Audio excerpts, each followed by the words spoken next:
Yeah, good afternoon again. Welcome to the Town of Reddington Shores Board of Commissioners regular meeting. Today is Wednesday, October 13th, 2021. It is now 4:05 p.m. Please rise for the pledge. To the flag of the United States of America, and to the republic for which it stands, one nation, under God, indivisible, with liberty and justice for all. Tracy, will you please call the roll? Commissioner Blackburn, Here? Commissioner Kraft, Here. Commissioner Bradsky, Present. Vice Mayor Robinson, Here. Mayor Henderson, Here. Attorney Ashenville. Here. Thank you, Tracy. This time I'm just going to open the regular minutes. Approval of the minutes from the regular meeting August 11th, 2021, the special meeting September 1st, 2021, the regular meeting September 8th, 2021, special meeting September 13th, 2021, and special meeting September 22nd, 2021. We have been very busy. And I'll make a motion to approve all of those minutes which you just mentioned. Hang on. I'll second it. Wait. We're going to make a motion and a second. That I can have correction. One little boo-boo, yeah. Hang on a second. We'll find it. Let's put a sticky note on this. Really found it.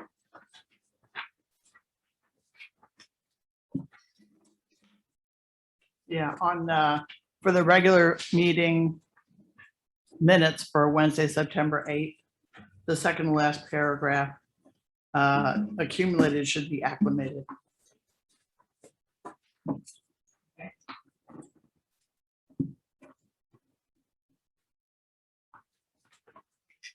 So I'll amend my motion to approve with that amendment that Commissioner Blackburn. And I'll amend my second. I got a motion and a second. Any other corrections, Commissioner Blackburn? Nope, Oh, that's that's good. all I found. That's All it. right, Tracy, will you please call the roll? Commissioner Blackburn, Yes. Commissioner Kraft, Yes. Commissioner Craig, Yes. Vice Mayor Robinson, Yes. Mayor Henderson, Yes. Okay, moving on to the ratification of the bills for July, August, and September 2021. We all have a copy that Mary emailed. I don't know if everybody has a hard copy, but if you have a chance to look at them. I'll make a motion to approve the ratification of the bills for July and August, September 2021. I'll make a second. I have a motion by Vice Mayor Robinson, a second by Commissioner Kraut. Any discussion? I have a question. Okay. And I just got these, so I'm kind of in the dark. I Yep. didn't have a chance to privately ask, but it looks like we have Attorney Denhart's retainer of $3,200, and then we had a $42,000 invoice from him. Can you help explain that? That's the billing that, that one was for, 42 from some of the rezoning, peer requests that he worked on. And I can give you a copy of that. Okay, thanks. Yeah, thanks. It just kind of stuck out to me. Yeah, sure. I'm done. Okay. Any other questions, discussion? Sorry, Tracy, please call the roll. Commissioner Blackburn, Yes. Commissioner Kraft, Yes? Commissioner Craig, Yes. Vice Mayor Robinson, Yes. Mayor Henderson. Yes. Okay, moving on to- And I'll move the What do I? copy of the bills for signature around the commission while this is going on. Thank you. Okay, moving on to commission reports. I just want to say that the town picnic was a success. We had over 400 residents that drove through and enjoyed a bag lunch. Some even won prizes. So if you have a scratch off card and you haven't come to redeem it, please do, because we've probably given out over half now already, and we're very happy with the prizes. I wanted to thank the staff, the commission, Seminole Fire Department, Indian Shores, and everybody for everything you did before, after, during the picnic. It was great to have you, and I'm so sorry it was so hot. The officers that were standing out there in the blazing sun, I felt bad for Rodney, for sure, but we appreciate you. We have received several applications for our part-time position in the office. We are going through them. We've had a couple of interviews, but we're still making our way. We just got another application, I believe, today, and actually that one looked pretty good. So we are moving on. Tracy, myself, and Mary are sitting with the applicants, and so far we haven't found the right one, but we feel like we're getting there. November 12th and 13th is the town-wide yard sale, so just wanted to everybody to mark their calendars about that. I also kind of wanted to discuss in-person meetings and how everybody feels about that now that we've kind of had Delta a little bit behind us. People have the ability for some booster shots even. I enjoyed having the people here in the room today, which was very odd but nice, felt a little bit normal and wanted to how you feel about opening it back up to the public, letting everybody back in and going back to normal? Like we were. Do we have any like information on other, like what Pinellas County is doing maybe, or what other towns are doing, the municipalities? Are we? County Action Felder, do you have any insight for, I am ready to meet you. I know Reddington Beach has stopped. I know that Tarpon Springs has stopped, much to the consternation of one particular citizen who keeps showing up and saying how horrible it is that, but you know, and let me see if I can, I think Oldsmar still is doing Zoom because I covered their meeting last week and their camera broke down, so they couldn't do Yeah, Zoom. we've had our share of technical Yeah. difficulties. So I think it's kind of a mix of like 60, 40, maybe 60% are still doing it, but 40 have transitioned back to live meetings only. What is your thought on that? I think it's time that we transition back to open meetings and allow people in. Right along with that discussion, though, I'd like to talk about the timing of the meetings. We changed the workshop to 2 p.m. meeting and the commission meetings to 4 p.m. I've heard from a couple of people that they're not really pleased with that they can't participate with these daytime meetings and would hope that we could go back to evening. So I'd kind of like to discuss all of it. Okay, We're going to open it up. Let's talk about that right now, I guess. Huh? Yeah, I've gotten complaints too about that, the time that they can't come. Yeah. But I mean, from the beginning, when I was, you know, before the election, walking around talking to people and I had someone in the neighborhood say that he wished he could attend, but by the time he gets off work, blah, blah, blah, he can't really. We just changed that. Participate. How long ago we changed the meetings? Not that long. Right, I'm saying, but he was like pitching for it to be like at 7, so he could get home and then attend the meeting. So if he needed it even more, and I don't know how many folks are like that, but I never forgot that. And then to make it even earlier completely destroys any chance that someone like that could come. I have had some feedback, not a lot, but the feedback I've had has been, hey, can you please change it back? And I'm really totally open. So I don't have a problem with meetings at 6. I think that we were doing it basically for our town administration, for the use of our employees and coming late and scheduling late. So I'm really open to whatever you'll. I got a few comments during the picnic from people. I might, in my own mind, consider moving the commission meeting to 6, but leaving the workshop in the afternoon. Because the workshop tends to be more of a, discussion work group kind of thing. Because Versus everything something comes we're to the taking commission action after on. the Yes. workshop is bound. We're not going to take a vote on anything. I got that.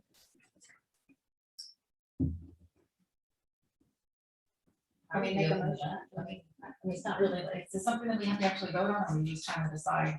I think we. Did you vote to move it to 4? If you, Yeah, we then did. you we had a did. vote to move it We back. did. All right, so somebody's making a motion to do something. So I'll make a motion that we keep the workshop meetings at 2 o'clock and that we move our commission meetings to 6 o'clock to assist the public in attending. I'll second that. Okay, we have a motion and a second. Any other discussion? But understanding also that then. And then I we are want to visiting do it person open. We want to as allow, well. yeah, Yeah, I didn't make it, should I add that to the motion? Probably so, right? What the, That- yeah, I- because may we I closed amend- it. I'm sorry, Commissioner, sorry, colleagues. May I amend my motion to include that we resume our in-person meetings at the town?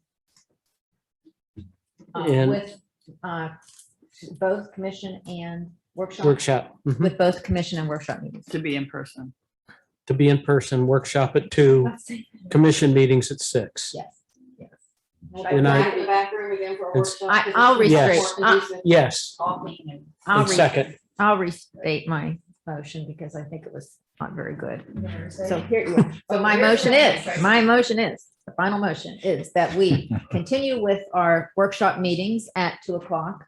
We change our meetings, our commission meetings to 6:00, and that we resume our in-person meetings for both of those meetings. And I will second that. Okay, now we have a motion and a second. Any other discussion? So that will eliminate any Zoom participation at all? Is that correct? Yeah. Fine. Do we have to ask for any public comment or? It's ministerial, so. Okay, then Tracy, please call the roll. Commissioner Blackburn, Yes. Commissioner Kraft, Yes, please. Commissioner Krajewski, Yes. Vice Mayor Robinson, Yes. Mayor Henderson. Yes. Okay, now we are on to your report. as mayor. Okay, we've been working with Indian Shores with the PD to put some new sirens in, alert sirens in. I talked to them today. We're looking now at perhaps February at least before those get installed. Apparently some of the parts are difficult to get. The bad news is that it'll take us till February or later to get it. The good news is so far this year, we've dodged, Just don't say we've dodged the need for it. So it. hopefully next hurricane season, those will be in place, which will be great. I'm really happy with having a building official who is also a floodplain manager and understands local mitigation strategy and CPR and all the, or excuse me, CRS. CPR is another topic. Yeah. I may need him before the meeting's out. So you all know that we are active participants now in a countywide flood risk mitigation and public information working group. That is important because it helps all of us in the county to be consistent with our messaging and some of the activities and projects that we're involved in to mitigate flood and hurricane and other disasters. But now that Luke is on board, I want to reconstitute and re-energize our internal flood risk mitigation and public information committee. So we've already scheduled a meeting of that for November the 12th at 3 p.m. I'm going to ask Mary, and I'll work with Mary so we get something on the website to announce that. But I'll also ask the mayor, I'll put together something, you can send it out on Everbridge. We really want to get more engagement from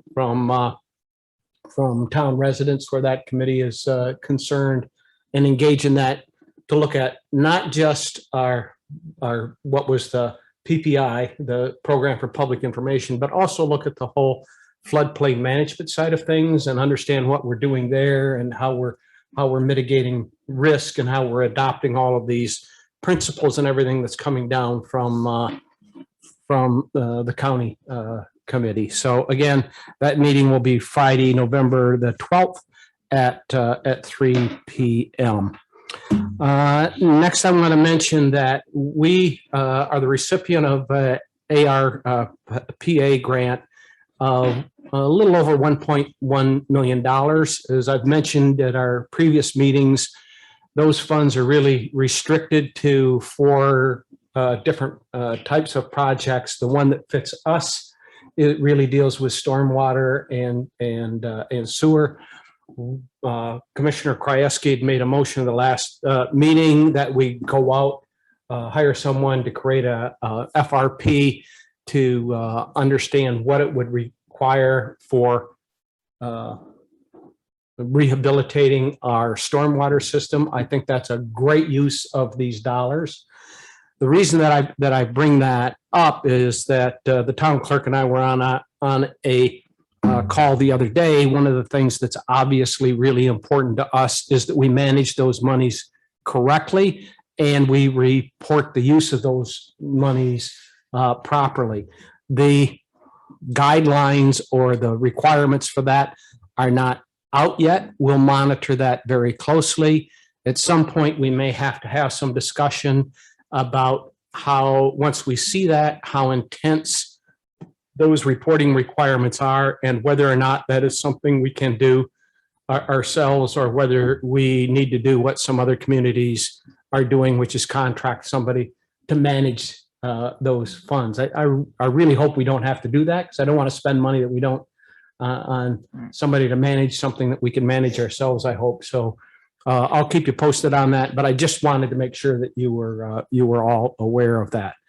Lastly, I'll mention a message that went out to the commission and to the FAC that Andy Ness, the CPA that we hired to assist us in our finances, will be at our October 27th workshop. I think it's important for the commission and the FAC in particular to understand what sort of services Andy provides us within those 5 hours a week that he gives us, because there are certain things that Andy will be doing, but there are also still responsibilities and a great number of responsibilities that the town clerk and the deputy clerk will be doing in the finance area. So this will be a good opportunity for us all to understand that. We asked when that message went out that if you had questions for Andy or issues that you wanted to make sure that were discussed, that you get those to Mary. We received some questions from the FAC, some good questions, also from similar questions from you, Commissioner Krauk, which are great.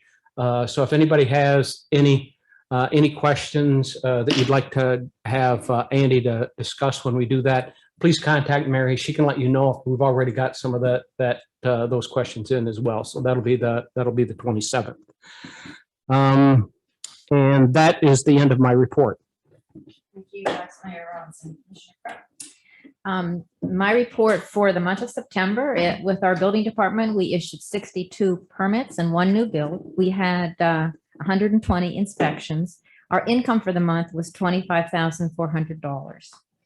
As far as my responsibilities with Pinellas Transit Authority, I really don't have an update for you there. I read all the information I get. I'm not seeing anything that is relevant so much to our municipality, but believe me, I will report should I find something that I think is relevant. I'm also responsible for Forward Pinellas, so I think I would ask if you would all want to empower me to reach out to Forward Pinellas regarding our earlier discussion at our workshop that discussed possibly using them to help with our ordinance review with regard to land development and zoning. Chapter 90, I would say. Chapter 90. Yes. Would that be, okay. So I will move forward with that. And that makes me feel good because I keep getting information for Pinellas and I feel remiss that I don't have big reports to give you on these. So anyway, I will work on that. And in view of the fact that we are looking forward to having a town administrator, I do have something that I would like to ask my colleagues today with regarding a human resource situation. So basically, it's been brought to my attention that we are not meeting the compensation offer that we recently made to our town building official. Our compensation package was based on salary, the cost of healthcare insurance, and the town's contribution to retirement benefits. Our building official noticed a discrepancy in the healthcare costs as reflected in his most recent paycheck. In addition, he was also informed that our retirement benefit policy had changed. Had these changes been known at the time of hire, our building official would not have accepted our offer. Had I known of these upcoming changes, I would have offered a higher within budget starting salary to offset their negative financial impact. So today, I would like to resolve the negative impact of these unplanned changes and ask for your support to adjust our building official salary to account for the financial impact of these changes. And this will allow us to provide Luke with the income that he had anticipated. This adjustment will not affect the taxpayers as we have adequate funds in our budget for the expense. Look, we made an offer based on the best information that we had in hand, and the information changed shortly, I mean, almost immediately after Luke's offer was accepted. This had a negative impact on his expected income. I feel the right thing to do is to make Luke whole in this process, and that we should honor our intent. Luke is an excellent hire and an asset to the town of Redington Shores.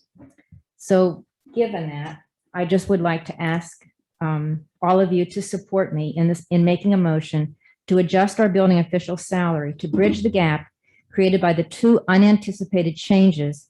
And this will amount to $192.13 per week for our building official.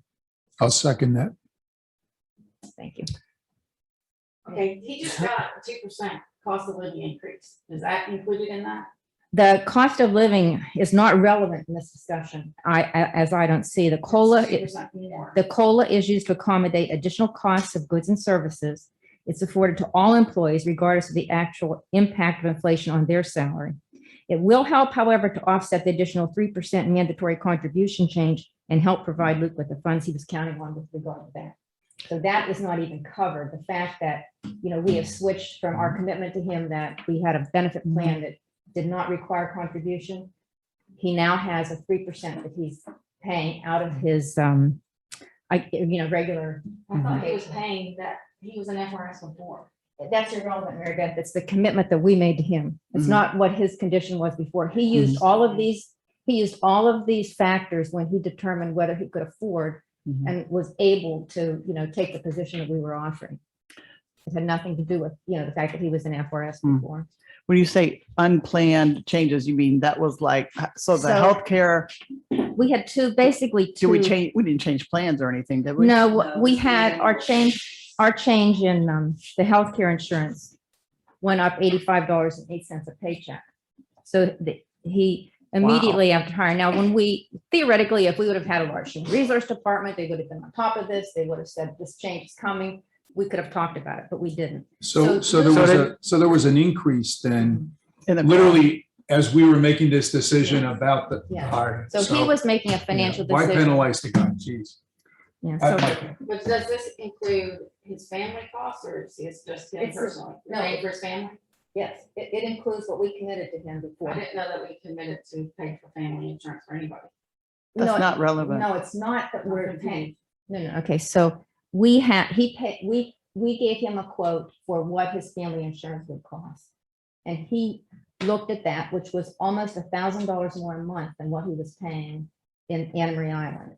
So when we made him the offer, he had to weigh, okay, I'm gonna be making $1,000 less a month because of the cost of our insurance. Now, that was for him to have family insurance, which he had in Anna Marie. So he already understood that and made his decision based on to that. accept our job based on that. With that And then the information. plan went And then it up. got worse. Okay, did you pay all of his, did Anna Maria pay all of his family insurance or did he pay for No, that? he paid it. He paid $250 a month. Our requirement was $1,214 a month. That's the difference in the cost of our insurance. And that's a big deal in take-home pay. So let me ask how this, Was I understand how it affects this employee, but this insurance change, this 3% now because we moved to the FRS, how does that affect our other It would other de- employees? it Did would- we, I did mean- we, did, are we making, does this that's- make one person whole but leaves everybody else in a different? Hey, that's very fair. I feel that we were actually Luke was making an employment decision based on, what his take-home pay would be. Information we gave We him. gave him this information. It changed immediately, when he was hired. So that was out of our control. It wasn't an intentional or unintentional, but it affected Luke. And he would not have been able to accept the position had he known this was occurring. It was like we made a deal, an offer with those stated terms. It was accepted and then we reneged on the deal.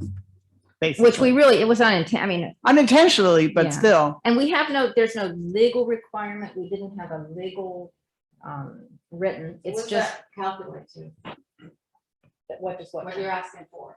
$192.13. No, here. $9,900.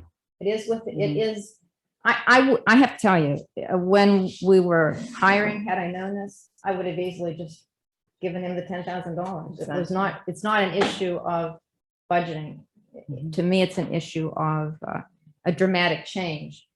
Well, to me, it's an issue of integrity, and do we do what we say we're going to do for our employees? And if we can't do what we say we're going to do for our employees, how can the citizens trust us to do what we say we're going to do for them? And as far as, current employees, because I think that's an interesting point. Yeah.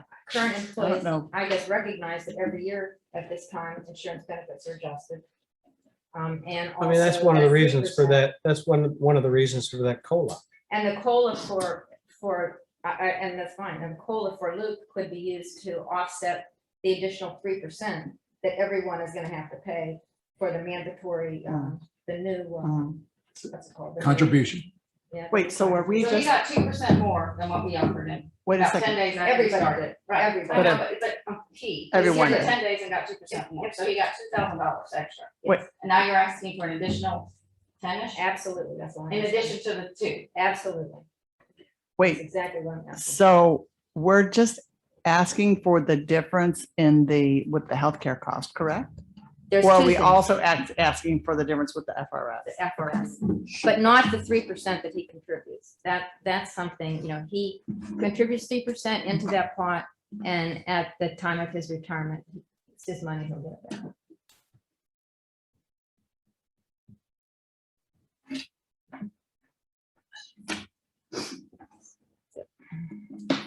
So, So I don't agree with this extra money. Not all of it anyway.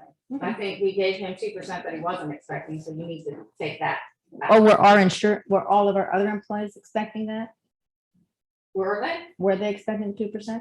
I don't have any idea what they're expecting. Well, that's. I just feel like that's not relevant. The I think 2%. it is relevant. If it's across the board, well, how is that relevant? I don't We're know. talking about the situation for a commitment that we made to this one employee, and this is an unusual situation because this he's is a unusual. new hire. This is But unusual. everybody got nabbed with the insurance adjustment too, that nobody was anticipating. So why are we doing it for one? Because it was an employment decision. It was a decision that he made for employment Mhm. that directly impacted.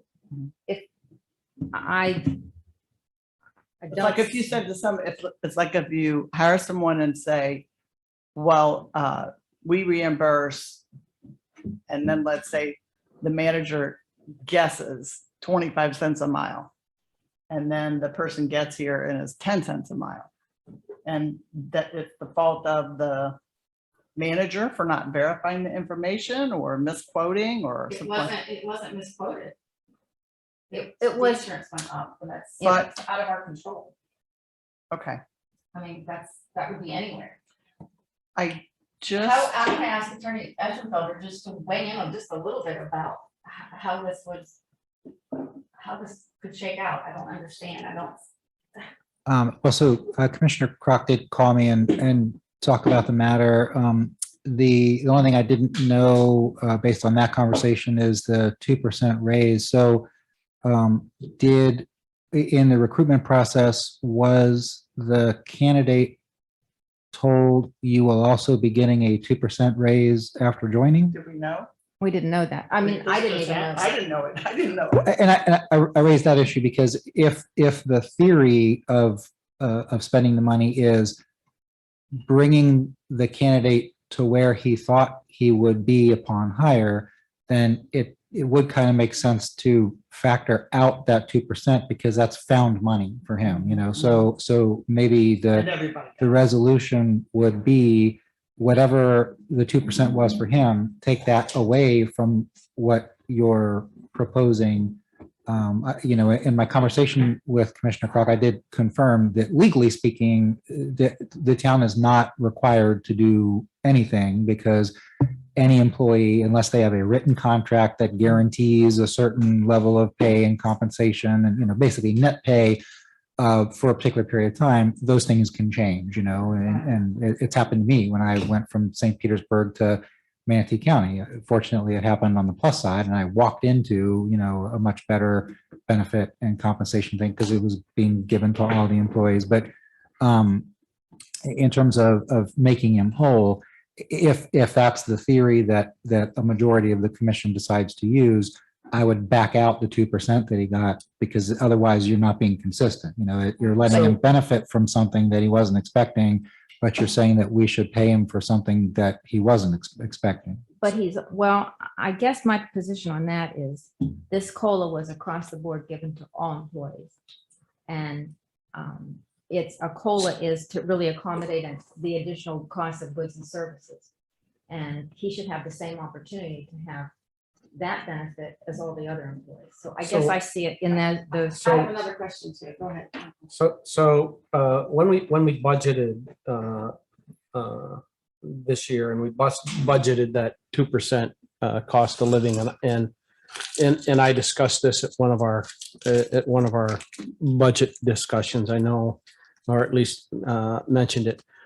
And even when Mary called me or emailed me and asked me at the beginning of the year about the COLA, and I said yes, 1st of October. My assumption was that we had some and wrongfully, I guess, that we had something in our personnel manual that talked about when that kicked in and talked about new employees and that sort of thing. You know, I frankly wouldn't have expected a COLA to kick in for anybody with less than a certain amount of. Normally, I'm used to it. time Can they kick it and in year. an anniversary Yeah. when you get your salary increase Yeah. when your COLA? Yeah. Yeah, So- 10 days worker. Right. Well, or So- usually you see it worded that the increase will be provided on X date to everyone who was on the books on As of X date such and or such a earlier. date. So I think that's that what needs to be cuts out cleaned up newer moving people. forward. But we're not doing that? Did you You didn't do that. tell him from the beginning we were gonna pay for his family insurance? Because that was not my understanding. No, Mary Beth, we're not paying for his family insurance. He's paying for it. The cost of family insurance went up.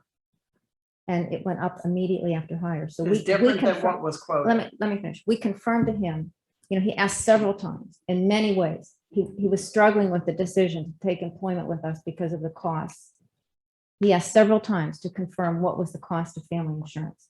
We confirmed that cost is $1,200.14. Then when he came on board, it immediately changed and went up $83 and what was it? $85.08 A month? Per week. per week. Okay, so why are we giving him so much more than the $83 increase? I'm confused. Because there's an additional, we had two unanticipated changes. That was one. The second was the Florida League of Cities change that we made when we went to the FRS. We had committed to him that we would be giving him 7.5%. The town would be contributing 7.5% to his retirement. So he used that $7,000. He used that to offset the additional cost of the insurance, which was about $1,000 a month. Between those two things, he was able to figure out that, yes, he could afford to accept their offer. Can I just, on the FRS, and Luke did speak to me about that. He was in the FRS prior and he was paying the 3%. He's in the FRS and he's chose to be in the investment portion, Yep. not the pension. Which is portion. only 3.5 contribution for the town. Well, but it's how you choose on what you want to do. Correct. The FRS pension pays much more than the 7.30% than the FMIT.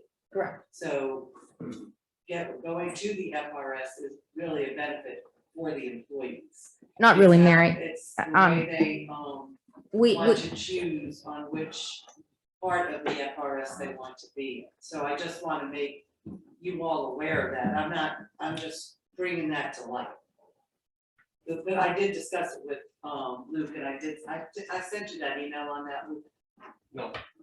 When you talked to me that morning and I sent it over from the FRS contributions, I forwarded you that email. No, I must have missed it then. Okay, Go ahead, Cindy, what we're gonna, can you clarify What would you like? me to do? I don't understand what Mary was saying. FRS has two options.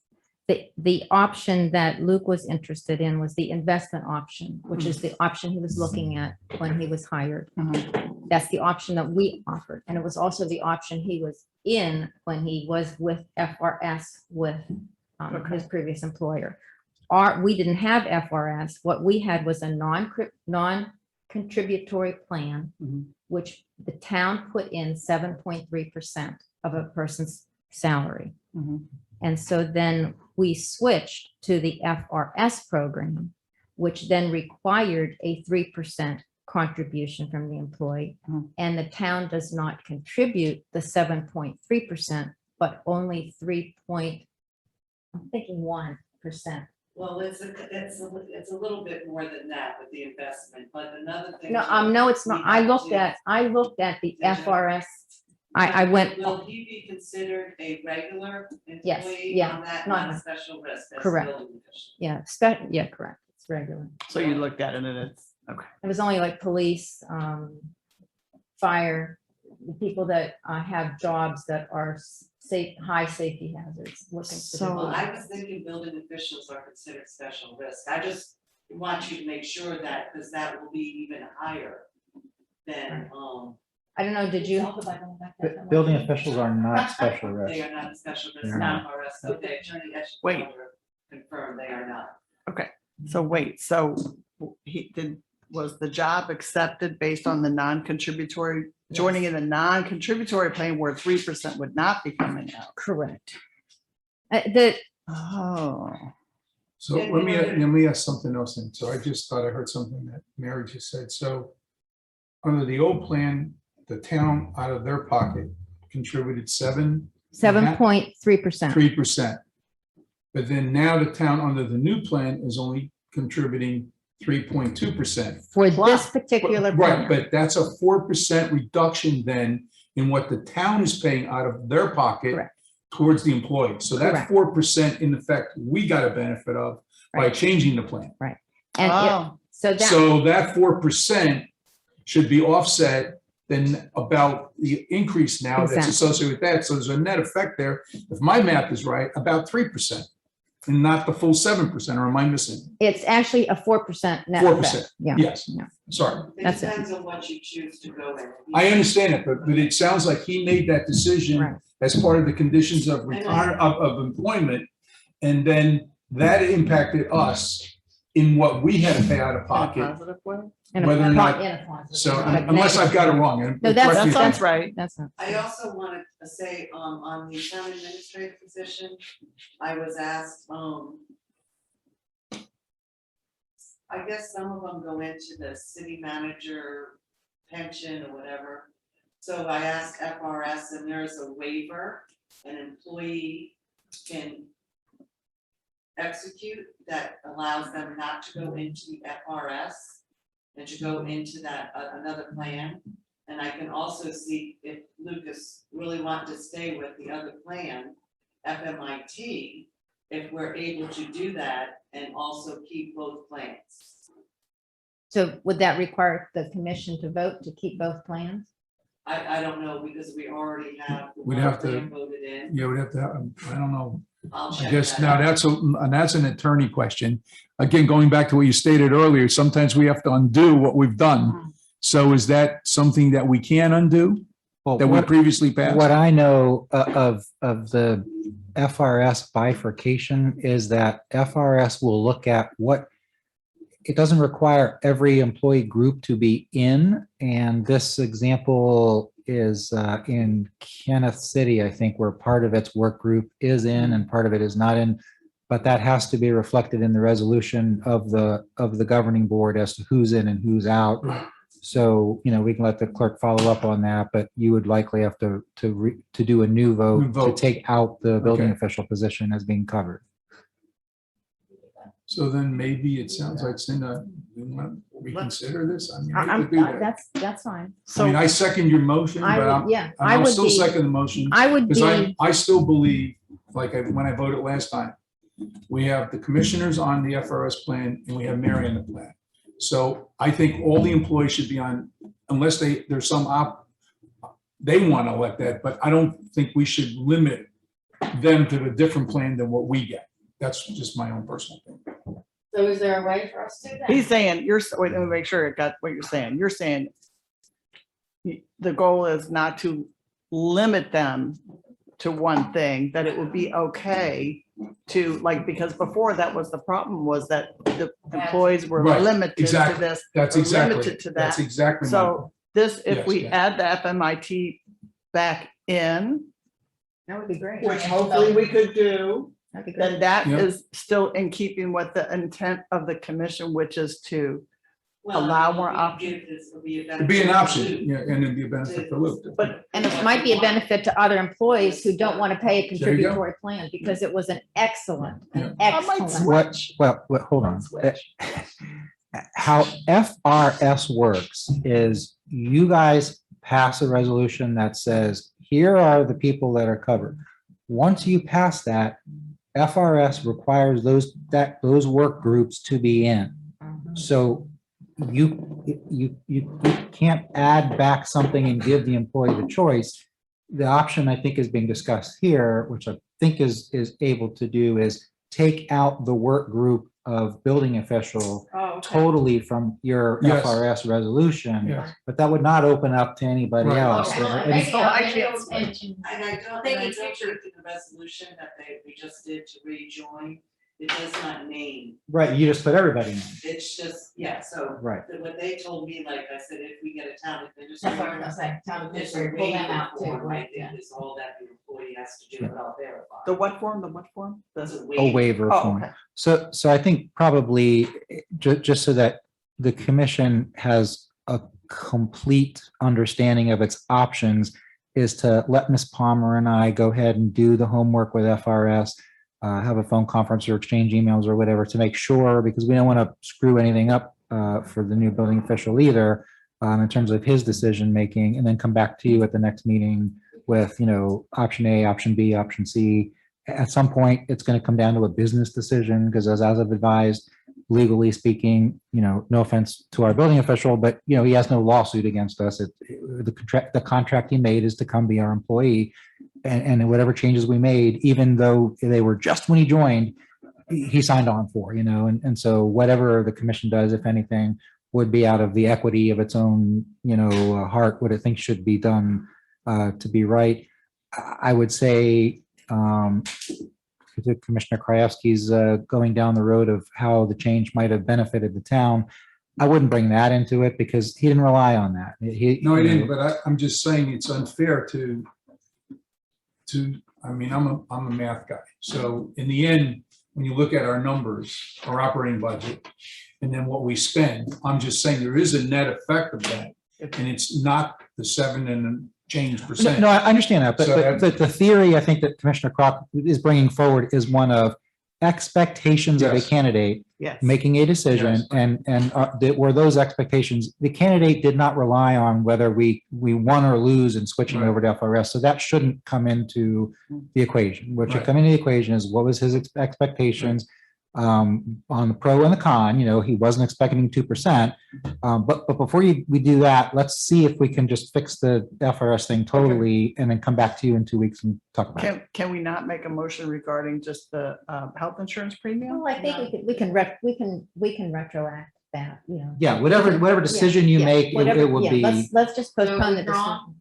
Withdrawing all that? What I would like to do is Table it? Can you- what do you just think? clarify, and then I will move forward.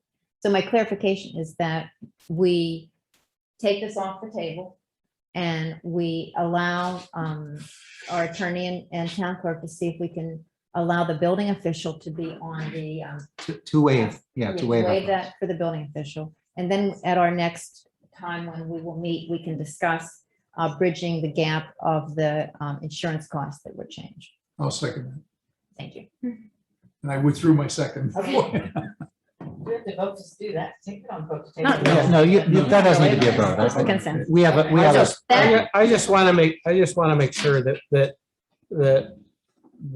we're not heading down a slippery slope here where, okay, we've taken care of one employee now. Gee whiz, I had my insurance. To me, That this hit is. me and everybody else too. So I just want to make sure that we're being totally, Yeah, to me, this is just something, this was an unintentional change that strongly impacted, that I know for a fact our building official would not have made the job change if he would have known these things were occurring, and that I would have easily adjusted his salary before hire. It was in the budget. But we have, it's in the budget, it's not a taxpayer liability. So, given that and knowing them around, knowing the significance of, having Luke as our full-time building official, in view of that, that's where I was coming from. More of a morality thing. And that's it. So we're tabling it and we'll reconvene and hopefully we can get, the benefit, the retirement thing corrected. And then we only have to deal with the change in the medical. That looks great for me. All right. Are you done? I'm done. Commissioner Blackburn, your turn. Okay, first of all, at the picnic, I have to say, Captain Smith worked so hard. He was unbelievable. I felt so bad. He was sweating. Oh my gosh, the poor guy. He did a lot more work than I did. But of course, his back is younger too. So, but thanks, really, really appreciate it. Really was a great team effort. And thanks, Commissioner Krajewski, with our little assembly line with the beverages. And also Mike and Brian, I want to hats off to Mike Bufumi and Brian Steves. They worked so hard that day. It was so hot and they were schlepping around just like crazy, not even to mention all the work they did beforehand, Yep. All right. Thank you to Vice Mayor Robinson for the noticing about the flags being a little shabby and one was frayed and a couple were faded. And I sent him before and after pics with the new they look great. fresh flags. And I think even the yacht club felt a little guilty and had to keep up with the town, and they replaced their flag, which was looking pretty bad. Actually, it was looking bad on Tuesday night. Did they just replace it since Tuesday night? Today. Okay. Today. So it's like, there goes the neighborhood. Also, if you didn't notice, the basketball hoop got replaced. Thank you.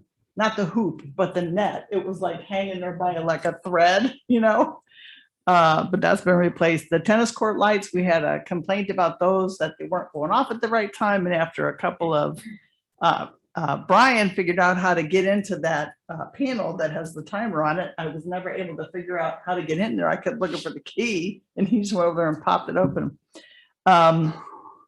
Let's see here. Yeah, tennis court, but those are all fixed and the tennis players are happy with the lights.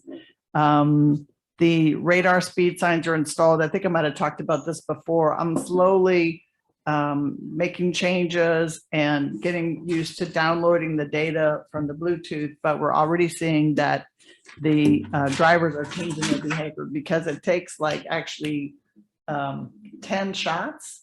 And so they can tell, like, from the first time they see the car and see the speed, they measure that. And then they also, when it gets closer up to the actual speed sign, they can see that the behavior changed and they slowed down. The majority, like 60%, are slowing down. But what I hope to have eventually is to be able to hand the police department some data that shows like the times when people are offending the absolute worst. Hurricane shutters, the permit was approved for those, the replacement of the hurricane shutters at Constitution Park. And we're just waiting for the guy to get it on the schedule and get those installed. The Moby map, I do want to bring up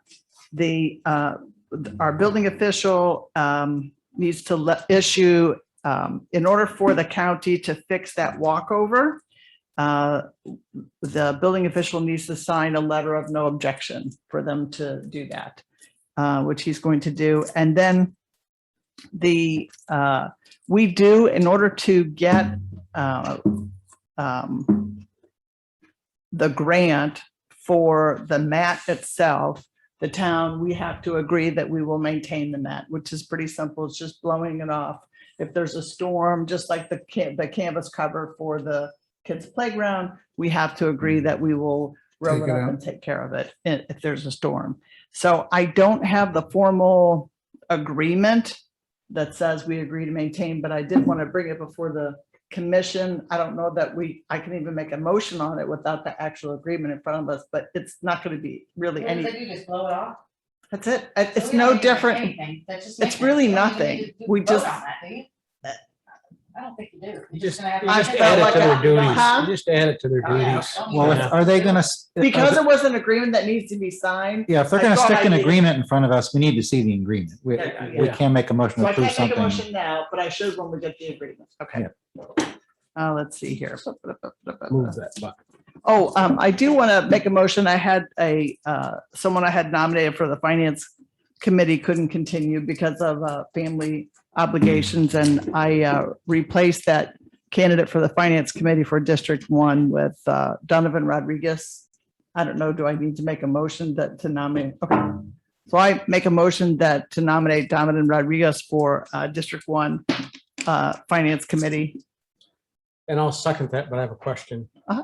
So the person that is withdrawing because we appointed them. Yeah. Do we need something from them saying that they withdraw, something Yes. formal? Okay, Yeah, You can't an do that, email, a so- letter or whatever. okay, sure.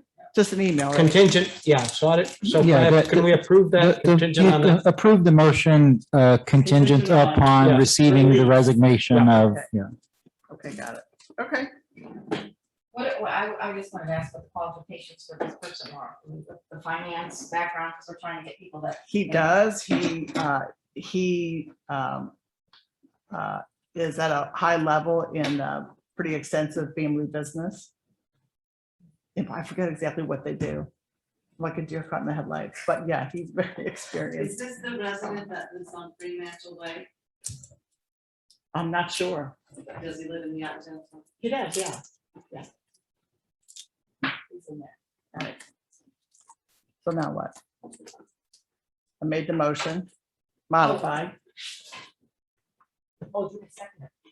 Do we? No, Michael seconded. I did. He did. And then you got a Contingent upon question. this resignation. Then, so there's, Any okay. other discussion on that?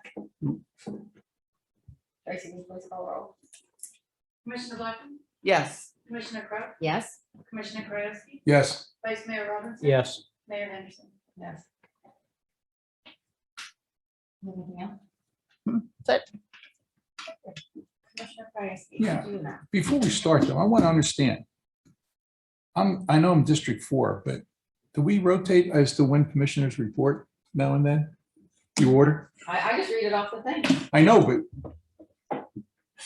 no, I'm only kidding. I'm trying to, just reading it. I'm kind of, Well, because, I'm, Mayor Robinson is just. Mary Beth, don't, I'm just trying to add some levity here. Sorry. Okay. All right, sorry. You guys always take me too seriously. I'm trying to have some fun here.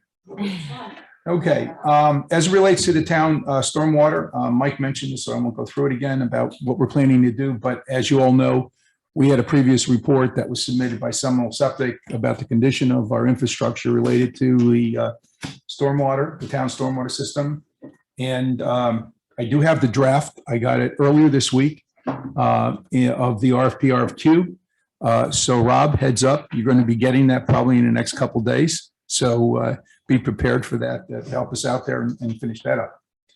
And then once we get the final approval, then Mary will do what she needs to do to make sure that we get the proper bids and posted. Okay. As far as this town sewer system is concerned, I just received earlier this morning an update from the Shenandoah group that's actually subcontracting for Miller. And they've completed all their reviews except for some special lines where there needs to be, whether the tide's too high or there's infiltration where they need some additional pumps and possibly even a pumping tanker. So for the most part, I would say it's probably about, they didn't give me the percentage here, but it sounds about 98 to 98.9% is done, including the lift stations. They have one last piece of their work to be done, the inspection, and that it's on Gulf Boulevard, which requires MOT, Mary, right? So we need, super. Thank you very much. Okay, great. I know that came in this morning. That's great. Thank you very much. That was quick response to that request. And then once we have all that done, then hopefully they can get it done, the weather's permitting, and we might be able to workshop this at the end of the month, the condition of the sewer system. And even though our bill went down almost 17 or 18,000 from the last month, thank God for Mother Nature, right? Because I think we got an infiltration problem. So yeah, I did a lot of novenas, said a lot of novenas to make sure. Anyway, Whatever works. all right.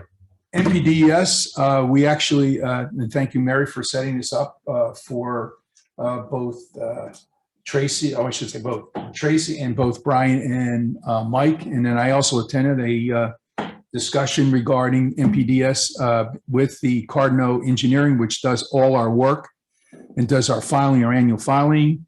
And we kind of got the records straightened out. We found out all the forms that were needed. We do have some work there. We weren't where we needed to be, but I think Tracy took a lot of notes, made a lot of copies of stuff, and we'll be in a better place, I think, in the next couple of weeks or so. And clearly Mike and Brian will not be on top of a lot of this stuff and help us out too with the inspections and work that needs to be done on a routine basis. And then last but not least, I have, and you have it in your packet, I won't spend too much time on it, as far as the Gulf Beaches Library is concerned. I do want to make one comment, and that is we did get approximately 250 stuffers for the bags that were handed out. And I got a lot of positive feedback from a lot of the residents about those inserts, about the library and what the services and the different activities that are going on in the library. So thank you very much. I just wish too, we could have had, I don't want to get into this again, wish we could have used Facebook, because I know there were a lot of people who were saying, I wanted to go on Facebook and make a comment about it, but I can't make any comments on Facebook. Now we know why now. So anyway, but yes, there was a lot going there, and more to come on the library. And then we have the interlocal agreement on the agenda, so I won't spend more time on it. That's it, Eric. So can I ask a question? The last I saw was an email back and forth between Chris Henderson and the county with regard to what they were doing. They were going to have an internal meeting and then get back to Chris. Do you know where that's at not now? received anything. Okay. No, it's All right. it's probably close to, I don't want to go on record here, but close to a month. So just saying. Yeah, well, I want to press them on it. Yeah. We So, can. yeah, it's not for lack of Chris Trump. Yeah, Believe me, he yeah. sent 2 emails out over a month ago, probably like almost 5 weeks now. Yeah. And then it took about a week or so for him to respond initially. And then Chris followed up with another note, and we still don't know when we're gonna have our next follow-up discussion regarding that. And that's the PCU activity for everybody else on the commission. Okay. All right, thank you. Richard, are you still there? Because we've got the acceptance of the fiscal year 9/30/2020 CAFR. You want to report on that? Yes, ma'am. Can you hear me? Got to unmute. Somebody has to unmute. He should be on. What is it? Is that, where's it on the agenda? Catherine, it's right there. Right here. Right there. It's right above old business. Oh, okay. I can't hear you, Richard. Can you hear me? Yeah, you must I have. have a no problem idea with what your that is. microphone. Janine's on there too, but she's not showing. No idea what that What is. is the CAFR? Pardon me? What is a CAFR? It's the audit. What does that stand for? Oh, Oh, you know what it is. I know, it's off the top of my tongue. Hold on one second. Let me see. Something annual financial Financial report. report. It's Yeah, that's what I it's- get. I don't. Comprehensive, yes, Comprehensive, Oh, yes. there you go. I'm just doing this comprehensive stuff. comprehensive annual financial report. Yes, and that title has changed. Richard's unmuted. He's just microphone's not working, obviously. Because and Janine is muted, but I keep asking to unmute, but she doesn't do anything, so. Still can't hear you, Richard, and you just muted yourself again. You won't have this problem, please. Unmute. Does that help? Speak, Richard. Speak. Speak? Yeah, it's not working. It's not Is working. Janine available, Janine? Richard? Yeah, can you?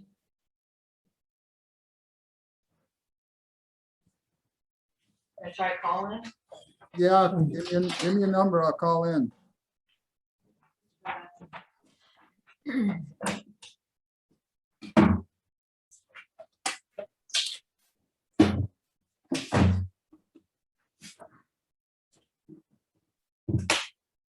Should have looked at my brochure. It's over right there. US, there. Call 132.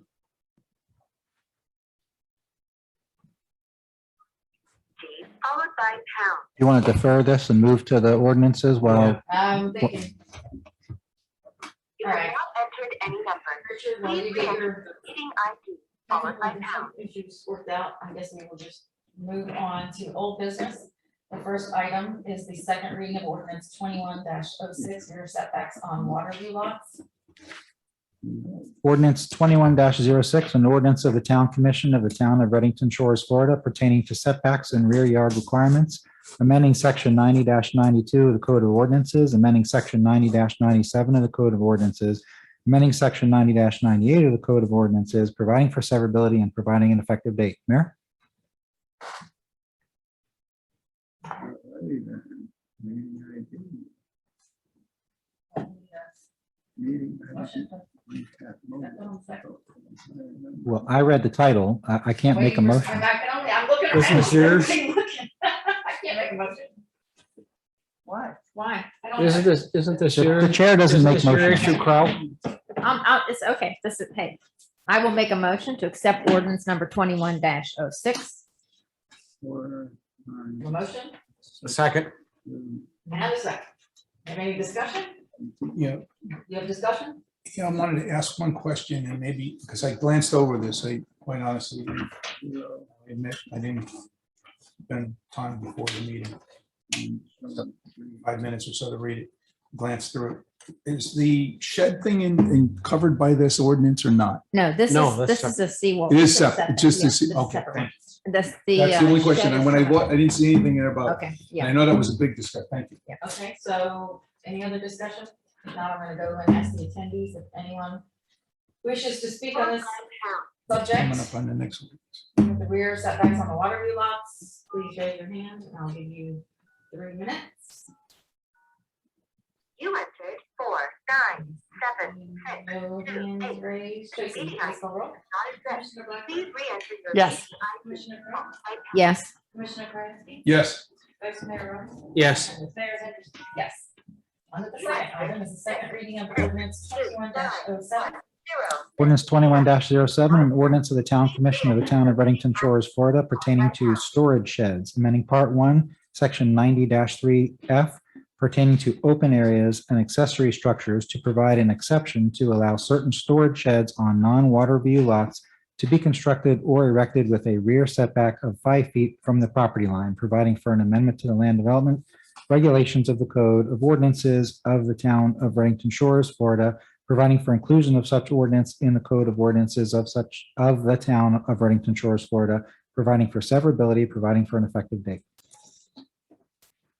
I would like to ask that we take a look at this ordinance before passing this today. Our attorney has brought to light that there may be a portion of the ordinance that he would like to weigh in on, which is item number 6.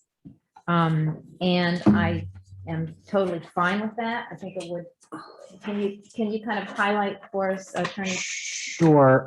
So there are two sections that I have recommended changes for, and if the commission is okay with them, you can pass it tonight with the edits that I recommend. If you want to discuss it further, then you don't have to, of course. But in subsection 5, the way it's drafted, the third line, any storage sheds that are existing as of the effective date of this ordinance. And typically you don't use that kind of language when you're drafting an ordinance, because remember, these things get codified and the residents and homeowners and property owners read it. They have no idea when the effective date of the ordinance is. So my recommendation is just let's pick a date where you want it to be. You know, I put in December 1st, but whatever date y'all want. And that fixes the issue on 5. 6, paragraph 6 is kind of problematic. All permit applications for accessory structures, storage sheds, utility buildings, and other substantially similar enclosure structures shall be accompanied, it should say accompanied, by a properly executed non-conversion agreement in a form prescribed by the town in recordable form and running with the land to prevent such accessory structures from being used as, or I should say, a residence or for other purposes not allowed herein. So this, my recommendation is to strike subsection 6 in total. First of all, accessory structure, storage sheds and utility buildings are merely subsets of accessory structure. I asked our building official if he had to interpret other substantially similar enclosed structures, how would he interpret that? And he had no idea. And so we shouldn't be passing a law if our enforcement person has no idea. And with respect to the covenant, the restrictive covenant that is being asked for here, I don't know where this came from, but yeah, it's really restrictive covenant that's being asked to record. And there is some question as to whether this would be an unlawful exaction of a homeowner in exchange for approving a permit. You know, when a permit is asked for, it is, what are the standards that the town has in its code? Does my permit application meet those standards?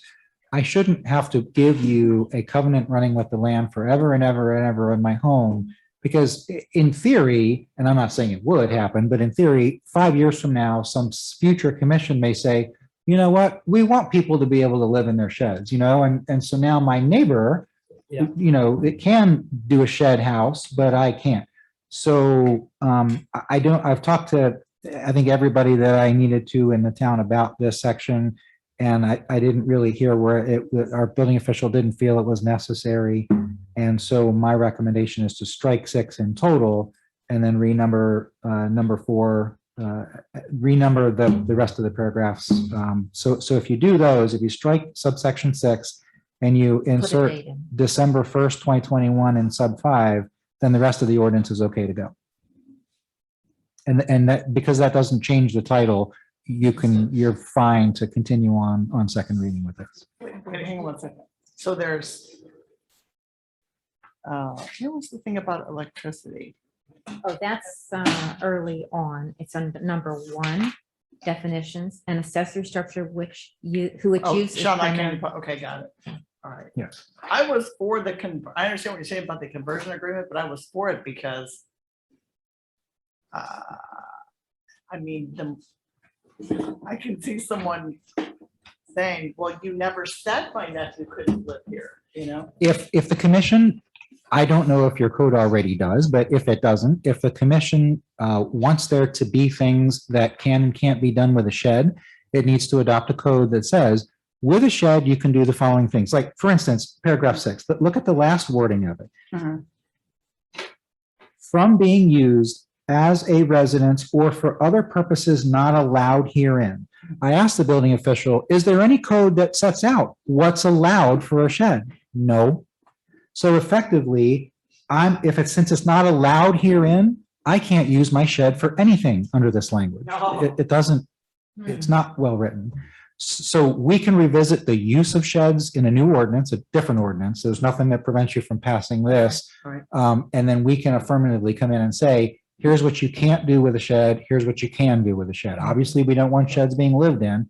Let's just say that in our code. And then if somebody tries to put their nephew in there, our code enforcement people will cite them for that. You know, we don't need a covenant running with the land.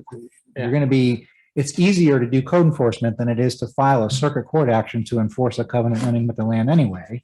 So I think that was the original intent, was just to require that non-conversion, and it just got, the wording just got ridiculously. well, let me just, let's come back with another ordinance that just Okay. sets it out what you can and can't do. And So we're just gonna adopt it by title. Well, so the motion Maybe would be amendments. to adopt ordinance 21-07 with the edits recommended by the town attorney, which is to change paragraph 5, and I'll give these to the clerk, to strike the words, "the effective date of this ordinance," and instead to insert December 1st, 2021, Mhm. and then to strike the entire paragraph 6. So Okay. somebody needs to make that motion. Okay, so I will make the motion that we approve ordinance 21-07 with the amendments recommended by our attorney, being that we remove the effective date and replace it with 12/1/21 on item 5, and that we eliminate item 6 and then continue with the ordinance with those changes. Second. Motion and a second. Any other discussion? I'm going to ask any of the attendees if they wish to speak on this agenda item. Please raise your hand. I see no hands raised at this time. Tracy, can you please call roll? Commissioner Blanford, Yes, Commissioner Crump, Yes, Commissioner Krasinski, Yes. Vice Mayor Robinson, Yes. Mayor Henry. Yes.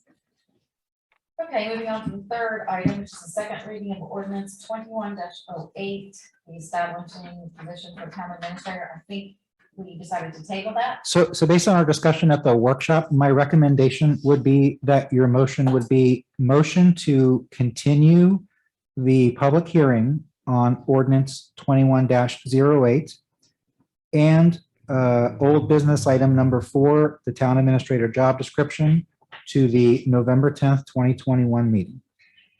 November 10th. Yeah, that way we don't have to re-advertise it because we're, I'll make that motion. Go ahead. so moved, right? Yeah, so moved. Okay, so can I get a dose, so moved? So moved. Second. Okay, so we have a motion and a second. Any other discussion? Let me ask any of the attendees if they wish to speak on this. I see no hands raised. Tracy, please call roll. Commissioner Blanford, Yes, Commissioner Crump, yes, Commissioner Krasinski, Yes. Vice Mayor Robinson, Yes. Mayor Henry. Yes. Okay, since 3 and 4 kind of went together, we're gonna move on to 5, which is the resident beach parking pass fees. okay, so I would like to make a motion. Let's see, yeah, I would like to make a motion that as of January 1st, 2022, that we geez, I can't do it. For the fees for the resident beach parking and corresponding identification stickers. Oh, no, this is not right. Sorry. I'd like to make a motion, sorry, that as of January 1st, 2020, the fees for resident beach parking be eliminated. And that ordinance 140-14 be updated along with our town website to reflect these changes. So right now, I realized after looking at this Mhm. that we had never updated our ordinance. So our ordinance still stated that our beach parking passes were $3, but our website said we were charging $50. So we had a discrepancy there. So at any rate, I would like to go with the intent of reducing the resident parking requirement and no longer having them pay for beach parking, and then proceed with updating the ordinance so that, we can move forward with this. Oh, so I need to make a better motion. No, you're fine. Second. Okay, so we have motion and second. So we don't even want them to be paying for any of the parking What? decal costs or the That's- administrative fee or anything. So- I did not include that in the ordinance, but I'm certainly amend the motion if you want to include those fees. I mean, I don't know how much it would be, but. great. Got input over here. Sorry, I don't have one of those buttons I can. The easy button. Okay, Raise your a hand. couple things. First of all, I don't know if the clerk has done historical research.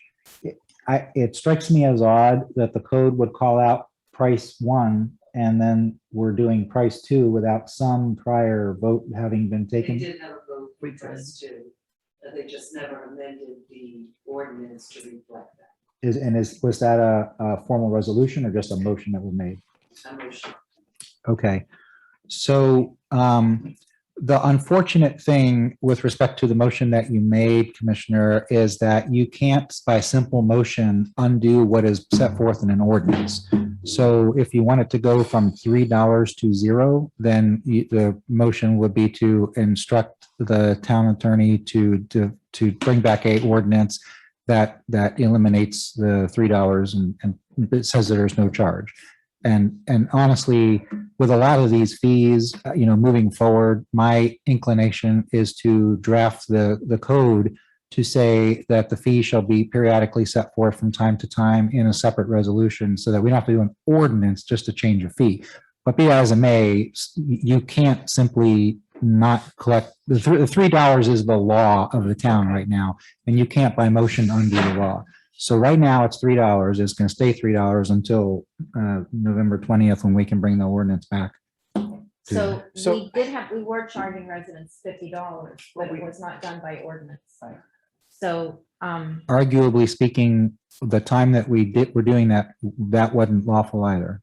Because you can't increase it by a motion because it's set by ordinance. So once it's set, only an ordinance can undo it or so I change it. guess my motion should actually be better stated that I would ask that we update our ordinance 140-14 to reflect a change in the resident beach parking fees and consider removing the set fee for administrative costs and of those.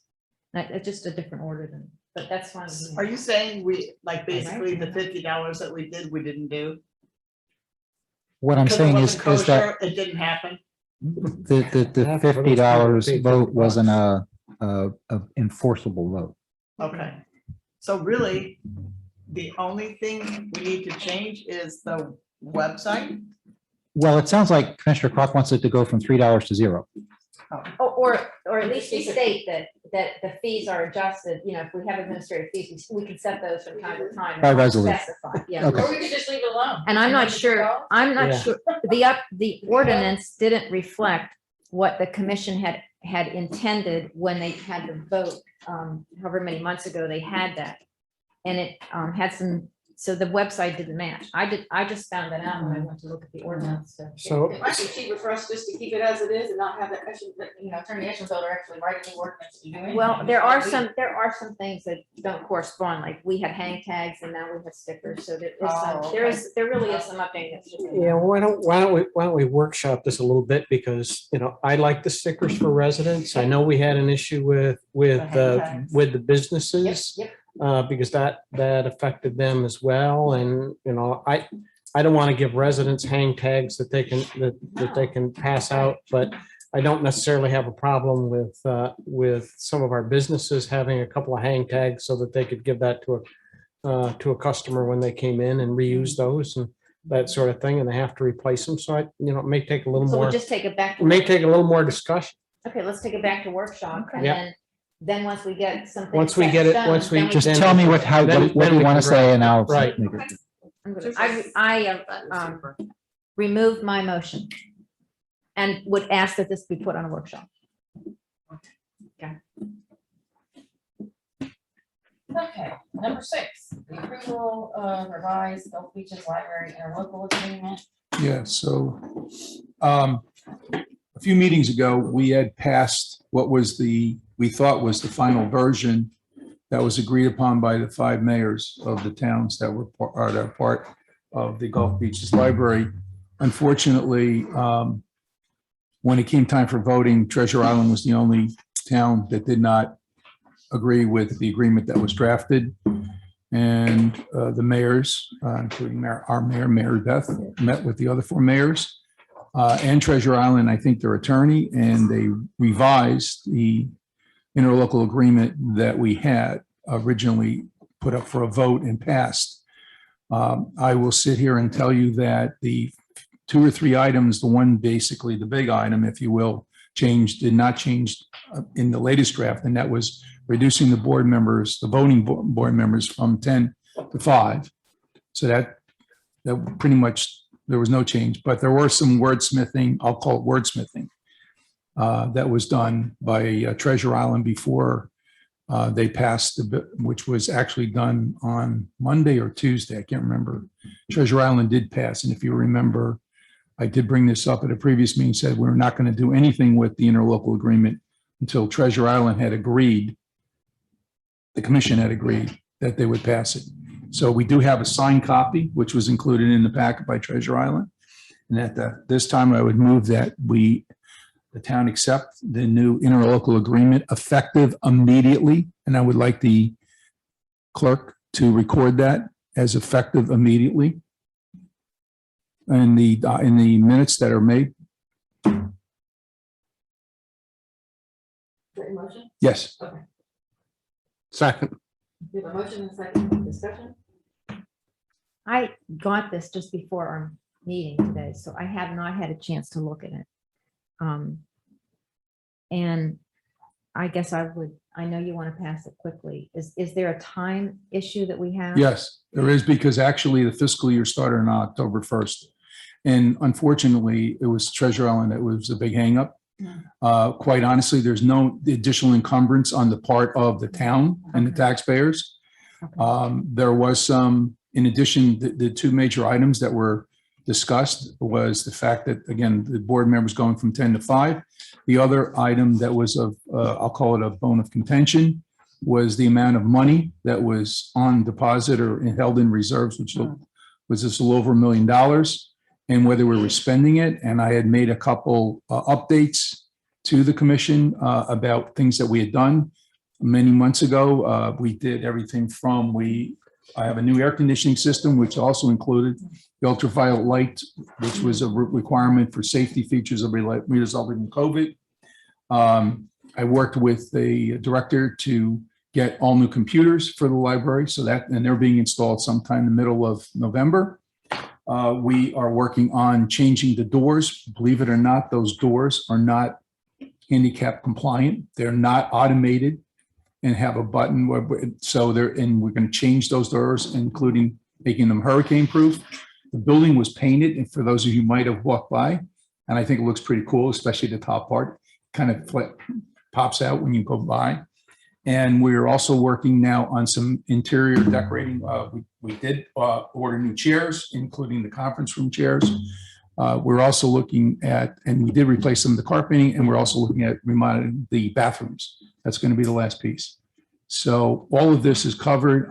There's, like I said, there's no additional encumbrance on the part of the town. And yeah, exactly. So Just because. I am strongly recommending you accept this. Okay, thank you. Any other discussion? Let me see if any attendees wish to speak on the library. On the item, please raise your hand. I see no hands raised. Tracy, please call roll. Commissioner Butler, Yes. Commissioner Crowe, Yes, Commissioner Gray, Yes. Vice Mayor Robinson, Yes. Mayor Henderson. Yes. The next item is the Moby map, but I think we need to see the agreement, so we're just gonna Yes. table that's that tabled. for now. Mhm. So I'm going to see if our Richard or Janine would like to talk about the camper. Richard, you have to unmute. I'm asking you to unmute. I'm on the phone. Can you, Janine, I'll try to ask you to unmute. can you hear me? Okay, you're unmuted, Richard. Are you talking? I did not understand what you, can we table it till next time?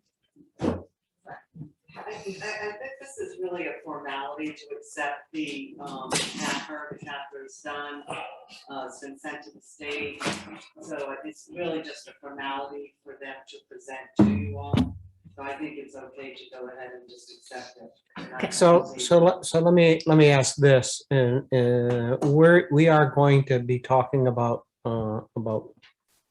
finance and talking with Andy at the workshop. we could probably invite Richard or Janine if anybody has any questions about that at that point. But I do have another issue that I need to raise, okay, with regard to audit moving forward. And so you want to try again if we can hear them or not? I just did. Janine, I'm asking you to unmute. Do you see my invitation? There you go. Oh, hi. Hi, Mary. Can you hear me? I'm hearing it. Mary, is this thing on? Hold Yeah, it's on. A little bit is on. Is it the volume up enough? Oh, speak. Yeah. Janine, say something. Mary, can you hear me at all? You see her lips moving? Hi, Mary. Yeah, I see the button going up and down too, so, Yeah, yeah. You do? yeah, you see the thing by Janine going up and down? Oh, yeah. Weird. All right. Well, Okay, so I do want to say this about the CAFR. It was extremely late from what should have been done. This should have been done back in March. And I think that perhaps some when they saw that report may have been concerned that was a result of the auditors and some delay on their part.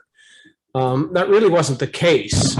We had an issue back with the 2020 financial data. We had some conflict between what our numbers showed, what the bank showed, and it took some time for Mary and Andy. That's what we had Andy working on for the past several months to resolve that problem, to reach a point where the audit could be performed in a satisfactory manner. So that's what delayed that. It was really, I talked with Andy about it here just the other day again, and Mary, you may want to pipe in here. It was a question of the bank accounts and recording some expenditures from primarily credit cards in the wrong account versus where it should have been, and so it took a while to get that straightened out. So there wasn't any fraud,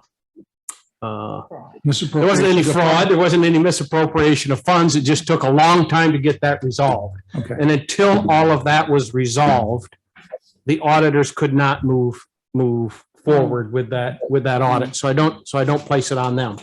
I didn't like the fact that it was delayed till this time of the year as well. And so I questioned, what we do going forward. I talked with Andy about that at length. He does financial services, and we'll talk about this in October. He does financial services for a number of other communities, Bel Air Beach in particular. Bel Air Beach had gone out for an auditor bid here just a little while ago. They stayed with Salt Marsh, the people that we use, again, based upon that bid. There were only two bidders, and there was quite a difference between the two bids. I talked with Andy on what his recommendation was. His recommendation was that because of the timing, because we're at the end of fiscal year 21, and we need to move forward to that audit now. And he has done a lot of work to get us up to date to September the 30th. We sent you all out a draft of the year-end financials. We'll talk about that a little bit more in October. But his recommendation and mine is that we continue with Salt Marsh for the 2021 audit, and that we bid it for the following year. It's just a timing issue. It's a little too far down the road for us to consider bidding that now when we want to get this audit for the year that just finished completed in the books and done before the 1st of March. So, Rob, are you listening? Not at all. Yes, the last. You word know what was- I'm going to The say. last word was. This March. is, this is one of the items which, up until today, I had no idea as a commissioner that we had an issue with the books, whether it was malfeasance or not, or whatever the case may be. And this is the kind of thing that I want to understand. Is it a violation of sunshine law that something should be sent to the commissioners that said, we're going to have a delay. Our requirements are to file these reports on such and such a day, and we're either going to meet them or not, or we didn't bring them before the commission on a timely manner to pass. So I'd like to understand. Yeah, no, it won't. And when your new administrator is on board, that's quintessentially the kind of thing he or she will do. That's the person who's supposed to be administering the town. And so if he or she says, oh man, we're kind of going to blow the deadline or whatever, that's a communication thing on the business of the town that the administrator Okay. should be doing for you all. So you're aware of how he or she is handling a process or a problem or an issue, so that if a reporter calls you, you're able to speak to it.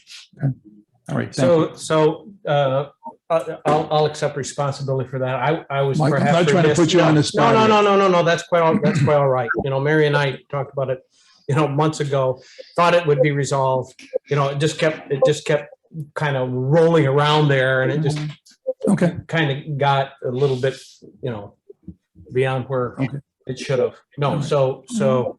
And I'm I- sure too, the reason that you didn't maybe, or again, I'm not trying to put words in your Nope. mouth or Mary's, but maybe because we hadn't it all ironed out, you don't want to put something in your report, your monthly report to the commission, and then they kind of drop well, we have an issue with, Yeah, and then no answers. no, we want So to, So I understand where you're coming from. I hope to do this and Right. say, we had an issue, we Right. resolved it, Right. it would been done Right. months ago. I It get just it. kind I of get kept stretching But on a little bit But I'm longer. going back to my Yep, no, earlier I'm fine question with about that. the sunshine laws. Yep.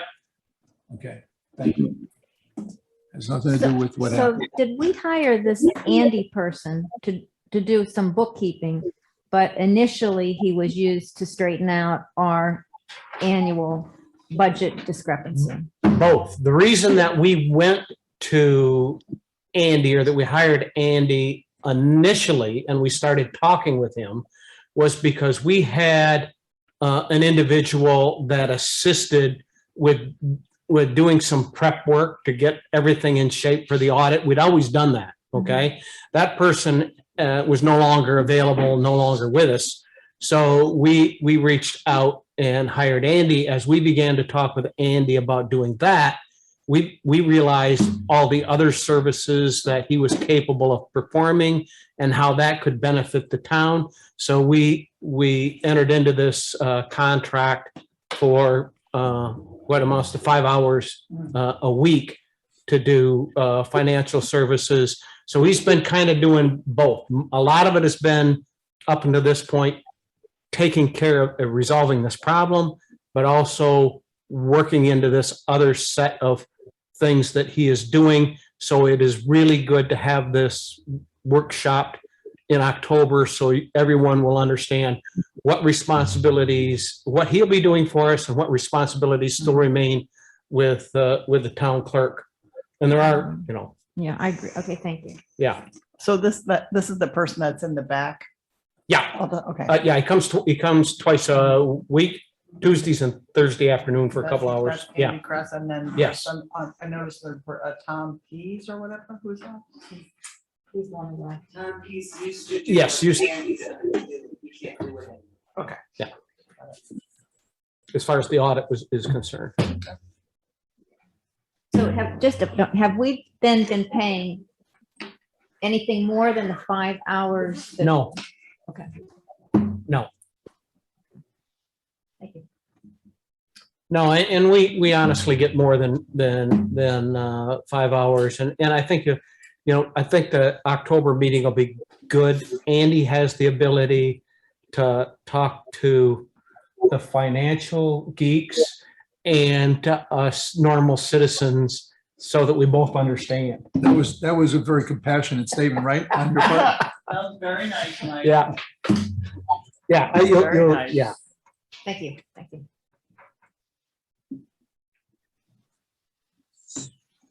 So, is a motion necessary to retain Salt Marsh for the 2021 I would, audit? yes, I would do that. Okay, so I'll make a motion that we retain Salt Marsh for the 2020, the fiscal year 21 budget. I'll second the motion so that it can still be friends with Mike. Anyway, We are friends. And how much do we pay for Salt Marsh? And does this need to go out to bid? It's the same, we have a contract with them, it's the same retainer. It's, what is it, Mary, 24? 24. 24 what? Thousand. Thousand. Per year. Yes. To present the report. To do the report, To do the report. yeah, to do the work that is required and submit it to the state. And then this Andy is another 24,000. Yes. Yes, Okay. So. we've had the audit there Expensive. forever. Gotcha. It's always, it's So always been, basically just it's renewing- always been an renewing outside, the it's always contract. been, it's always been an outside auditor. You have to have that. Got it. The internal work that Andy's doing is more internal financial support.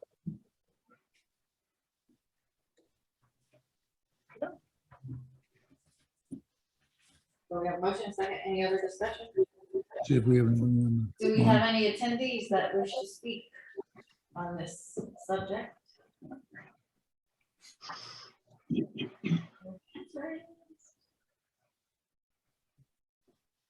Tracy, please call the roll. Commissioner Blackburn, Yes. Commissioner Brown, Yes. Commissioner Krasinski, Yes, Vice Mayor Robinson, Yes. Mayor Henderson.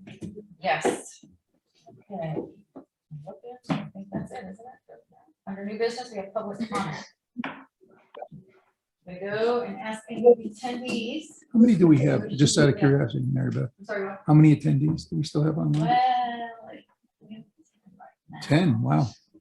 I think we started Some out of them are with, repeats, too. We have one hand raised. Carol Music, I'm going to unmute you. Can you hear me?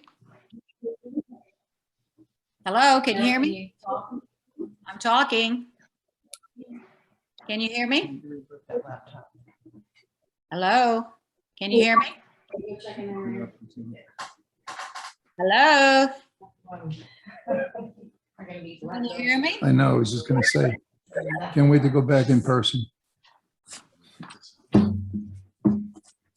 can't hear me. Hello, hello, can you hear me? No. I already got it. That's it. Hello, We're not gonna do that, okay. I am not sure why they. Ay, ay, ay. Speakers were tested before the, start of the meeting, so. I honestly don't know what.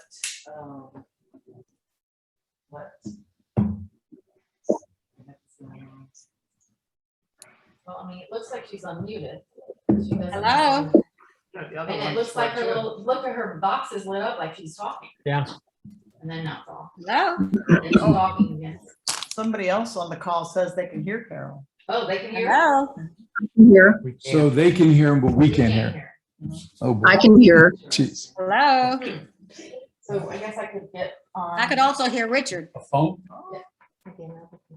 But we wouldn't be able. I to can hear Carol. She put Put it on it, speakerphone. put it on speakerphone or put it up on against her mic or something, yeah. Hello. Something's going on with y'all's mic. I think you're right, Carol. Yeah, I could hear Richard the whole time. Yeah, I hear you. And I can hear you, but Yeah. they can't seem to hear us. Should I call in? Can they hear you, Jenny?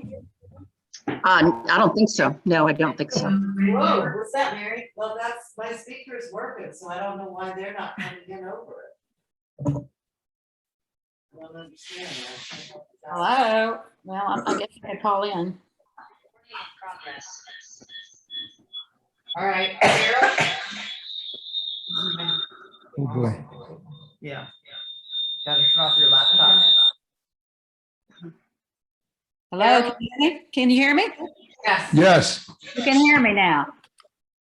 Okay. So you want to start my time? I'm Carol Busick, 17822 Lee Avenue. Did you hear that? Yes. Okay. So regarding this audit, I don't know if the auditors want to check on that $42,000 Denhart bill, because I don't know why Mary glossed over that, but that bill is for Denhart's own legal fees for the Antonius lawsuit, where he was a defendant, while the insurance company already had Trask and Denault to defend him. That's one thing. The other thing is, I'm glad that you moved the meeting to 6 p.m. Meetings used to be back in 2016 at 7 p.m. to allow for all residents to be able to listen or to come if they wanted to. Because of the pandemic, it's opened up the ability for Zoom for all property owners to participate and engage, whereas before you never could. I don't see any reason why you should not continue to have Zoom calls. And I think a number of other residents, especially residents that are out of town, would think the same thing. I want to compliment the new city attorney for explaining a number of things to the commission, things that I've been talking about for a while, especially about unlawful exaction, which has happened several times to several residents. I also want to compliment Cinda Kraut, who worked so hard to get a building official, and even said in meetings that she didn't think she was likely to get one. And now that you've gotten one, for you guys to be quibbling over $10,000, and bless Cinda's heart, she had to explain to you guys, especially the mayor, probably 5 times what the issue was, when it's very apparent. Pensions can't be used till you retire. So things like that should not matter. He's wondering about his paycheck and getting by every week, not about his pension. And I wouldn't blame him if he walked off the job, which would be a terrible thing to happen. So also, I noticed tonight the attorney talked to you about the Florida right to speak law, and that you're supposed to ask for a vote before you vote, ask for a discussion. That's happened several times. One thing the attorney might need to know is that the town without a vote allowed taxpayer money to be used for an office for all 3 commissioners to be in every day while they're there, which I think is a violation of the Sunshine Law. I requested that a recording, a ring, or a Zoom be there, but that was turned down as well. He also mentioned I did dismiss my lawsuit at the present time. I'm going to be working on 29 ethics complaints that I already have about Mary Beth, and that will be forthcoming. And I expect the town to present a liaison between the Ethics Commission and the town, just like they did with Jeff Neal. That's all. Okay, I can't see anything. Nope. Okay, thank you for your comments. Does anyone else have a comment? Please raise your hand. Janine or Richard, at this time, do you want to say anything to the commission? I don't think they can. Well, how did Carol do I it? think. Because she used the phone, used her personal phone, Mary, to get her in. No, I didn't. Okay, sorry, Janine and Richard. Not sure I what's didn't- going on here. Can you still not hear us? They accepted the capper. No problem. Okay. Okay, so the next workshop meeting is Wednesday, October 27th, 2021 at 2 p.m. And the next regular meeting will be Wednesday, November 10th, 2021 at 6 p.m. And with that, this meeting is adjourned. Thank you. All right.